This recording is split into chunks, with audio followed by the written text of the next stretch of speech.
मेरी बेटी और जवाई नई जनरेशन के ये रिप्रेजेंटेटिव, कल रात इन्होंने मुझे एक 6 एपिसोड वाली वेब सीरीज के लिए टीवी स्क्रीन के सामने बिठा दिया और कहा ये आपको सीरीज देखनी ही है। तो मैं सोच रही थी कि ये नए जनरेशन के प्रतिनिधि है, मुझे बता रहे कि ये सीरीज आपको देखनी चाहिए। लेकिन सही में यानी जब मैं सीरीज देखने लगी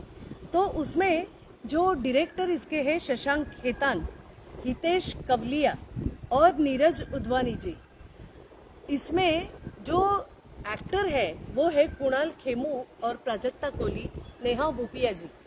क्या कमाल की सीरीज बनी है जो हमारे एडॉप्शन और फॉस्टर केयर सर्विसेज के संबंध में बात करती है। इतनी इंटरेस्टिंग, यानी उसमें न केवल एडॉप्शन की प्रोसीजर के बारे में बताया है बल्कि उसमें सभी बातों का जिक्र है, सभी बातें उसमें उजागर होती है। जहाँ पे पेरेंटिंग की बात, हमारे देश की पेरेंटिंग क्या है, क्या मिसाल हमारे देश ने प्रस्तुत की है, जहाँ पर मातृत्व पितृत्व यानी ही पेरेंटिंग की बात होती है। जहाँ पर ये कुणाल खेमू जो कैरेक्टर बताया है ये गहलोत है और गहलोत फैमिली का ये लड़का वैसे बोलेंगे तो, और जिसका डिवोर्स हो गया है और वो चाहता है कि उसको पिता बनना है, बाप बनना है, और उसके लिए वो इतने एफर्ट्स लेता है, एक जिद्दी बाप बन के बैठा है वो, और अलग अलग किस्म की वो टैक्टिस अपनाता है एडॉप्शन के लिए। और नियम एक जगह पर होता है जहां पर वो उसे बताया जाता है कि नहीं, सिंगल पापा आप नहीं बन सकते हो,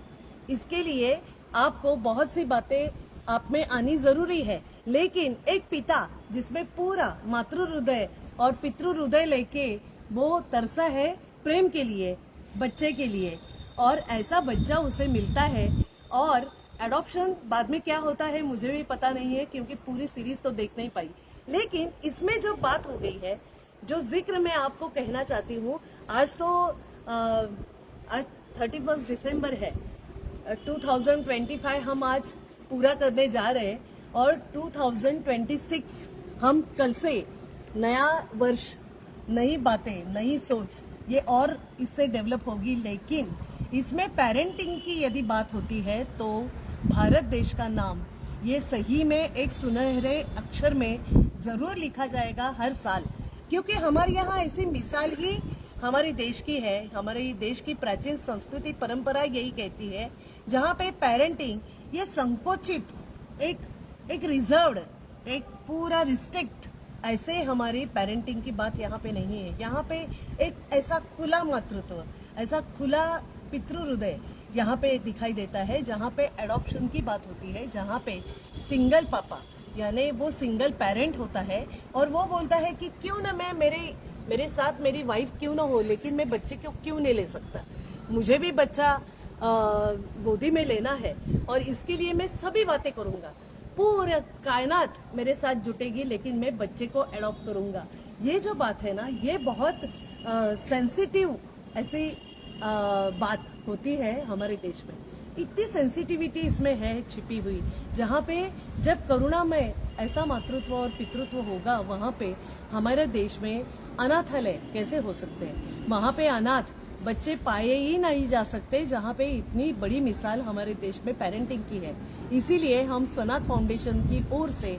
बात कर रहे हैं हर बच्चे को परिवार, जिसमें सिर्फ पेरेंटिंग का आनंद नहीं है, इसमें हर एक बच्चे को परिवार मिलेगा तो उसका बचपन सुनहरा होगा, वो हेल्दी हैप्पी चाइल्डहुड उस बच्चे का होगा जो उसका कॉन्स्टिट्यूशन ने हमारी ये बात उसे दी है और उसका ये फंडामेंटल राइट है कि उसे फैमिली मिले। तो हर बच्चे को परिवार मिलना चाहिए, हर बच्चा पेरेंट के ऐसे पेरेंट के घर जाना चाहिए जहाँ पे कुणाल खेमू जैसे, वो तो यहाँ पे एक्टर था लेकिन उसने ऐसी इतनी कमाल की भूमिका अदा की है जहाँ पे हमारा हर एक देश का पेरेंट उसमें दिखाई देता है। वो हर एक पेरेंट उस खेमू को देख सकता है, उसका खुद का पेरेंटिंग स्किल जैसा है वैसे ही वो देख पाया है। मैं भी थोड़ी देर के लिए मैं वही बात को सोच रही थी कि ये कैसे है, कुणाल खेमू जैसे एक्टर जिसने बहुत अलग अलग किस्म की फिल्में की है, लेकिन उसे ये विषय छू गया और उसने एक इतनी कमाल का एक सिंगल पापा बन के ये वेब सीरीज के द्वारा वो उभर आया है। उसमें नेहा भूपिया ने भी बहुत कमाल की अदाकारी की है, जहां पर एनजीओ की कोई संचालिका कैसी हो सकती है, वो बच्चे के हित में कैसे सोचती है, ये भी वहां पे रिप्रेजेंटेटिव करके ये सभी बातें आगे आई है। एक माँ भी जो वहां पर दिखाई दी है, एक प्री पेरेंटिंग का जो कोर्स दिखाई दिया है उसमें, तो ये सभी बातें, सभी पेरेंटिंग कूट कूट के भरा हुआ ये वेब सीरीज सिंगल पापा आप सभी ने देखना चाहिए। और उसमें जो जिक्र हुआ है इसके बारे में ही हम स्वनाथ फाउंडेशन की ओर से आगे जाकर कुछ चर्चाएं, कुछ अलग अलग से सेमिनार्स, अलग अलग से कॉन्फ्रेंस के माध्यम से आपके सामने आएंगे और ये विषय को और आपके सामने सेंसिटिविटी इसकी क्या है इसके बारे में बताते जाएंगे। लेकिन नए साल की आप सभी को बहुत बहुत ढेर सारी शुभकामनाएं। धन्यवाद।